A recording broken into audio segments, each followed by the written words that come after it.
지난 2월 28일 트럼프와 젤렌스키 대통령이 종전 협상 과정에서 다투면서 젤렌스키 대통령이 협상장을 빠져나오고 이후 있었던 모든 협상도 파기가 됐습니다. 특히 영토 문제, 나토 가입 제재 완화 등 핵심 쟁점에서 균열이 발생하면서 교착 상태에 빠진 상태인데요. 현재 우크라이나, 러시아 종전 협상은 어떤 식으로 일어나게 될지 전망을 보도록 하겠습니다.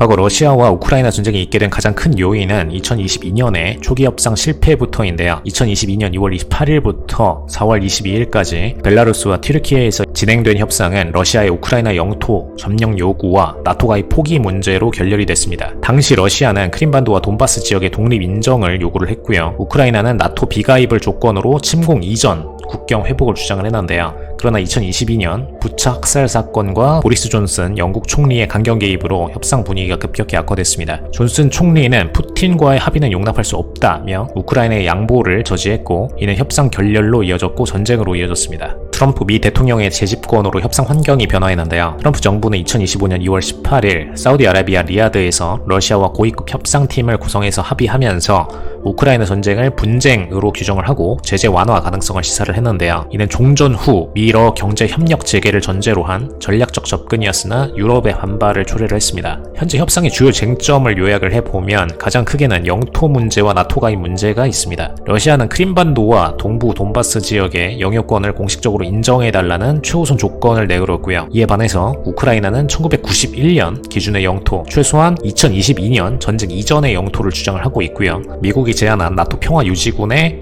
우크라이나 주둔하는 러시아의 반발에 부딪혔습니다. 세르게이 라브로프 러시아 외무장관은 우크라이나의 나토 가입 포기가 협상 전제 조건이라고 강조를 했고 나토 군대의 우크라이나 배치는 절대 용납할 수 없다면서 대신 다국적 감시단 구상을 제시를 했습니다. 두 번째 쟁점은 제재 완화와 경제 협력 부분인데요. 미국은 협상 진전을 위해서 대러 제재 해제를 유보를 하고 2026년 3월까지 제재 유지 결정을 번복을 했습니다. 트럼프 대통령은 모든 당사자의 양보가 필요하다라는 부분을 강조하면서 우크라이나에 대한 군사 지원 대신에 에너지 자원 개발 협력을 제안 검토 중인 상태입니다. 그러면 이제 표면적인 제안 말고 실질적으로 각국이 본 협상을 통해서 얻어내려는 것을 정리를 하면 러시아는 우선 서방 국가들의 테러 제재 해제와 크림반도 및 동부 4개주 영유권 인정, 천연자원 등 모든 통제권을 확보하고 우크라이나의 나토 가입 금지를 제시하고 있습니다. 우크라이나는 전쟁 피해 배상 요구와 EU, 나토 가입 추진, 영토 주권 회복을 요구하고 있고요. 미국은 그동안의 지원에 따른 우크라이나 히토류 50%가량의 수익권, 우크라이나 재건사업, 항만 수익, 천연자원 개발권 확보 등을 제안하고 있습니다. 문제는 이 사업권의 총 가치가 약 5천억 달러 수준이라는 건데요.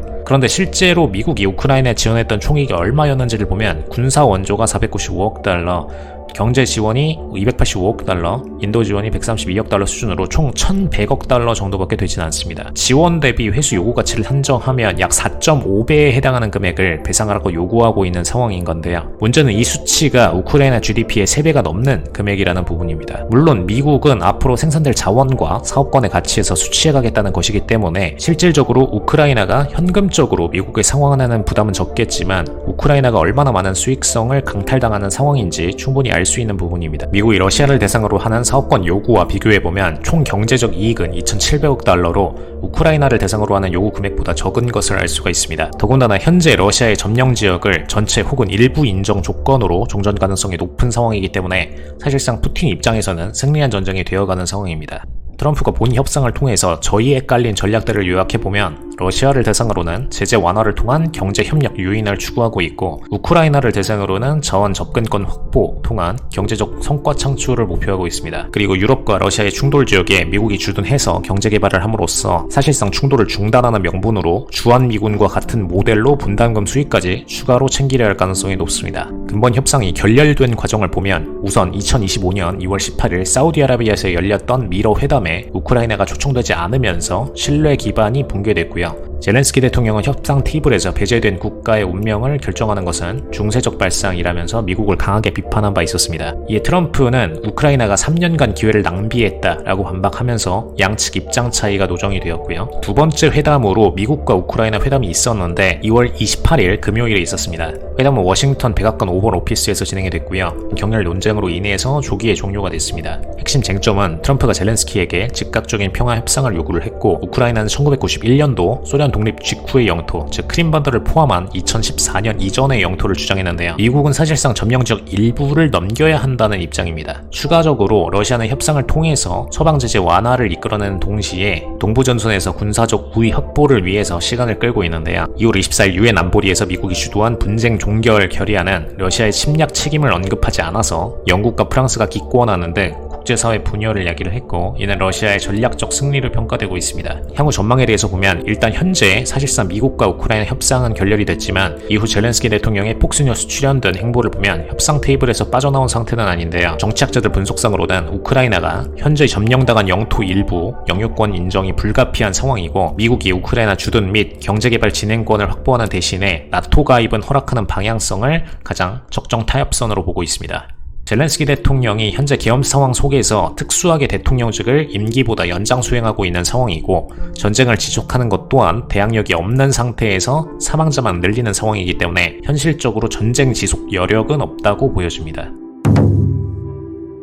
여기까지 현재 우크라이나, 러시아, 미국 3국이 진행하고 있는 종전 협상에 대해 정리해봤는데, 일단 관계적인 부분에 있어서 미국이 최대 수혜국인 것은 분명하고, 그 다음이 러시아, 우크라이나는 사실상 패전국이 될 가능성이 높다고 보여집니다. 우크라이나는 지금까지 수많은 사망자 발생에도 자원과 영토까지 빼앗기게 된 상황인데요. 국가의 경제, 군사적 파워가 국제적으로 얼마나 중요한지 명확히 볼 수 있는 상황인 것 같습니다. 최근 협상을 앞두고 미국의 자금들이 유럽 투자에 나섰다가 협상이 결렬되자 바로 매도로 전환하기도 했는데, 이들의 협상은 정치적 예상대로 마무리될지 다른 변수를 낳을지 지켜볼 필요가 있어 보입니다. 이상 블랙컨트 에코티였습니다.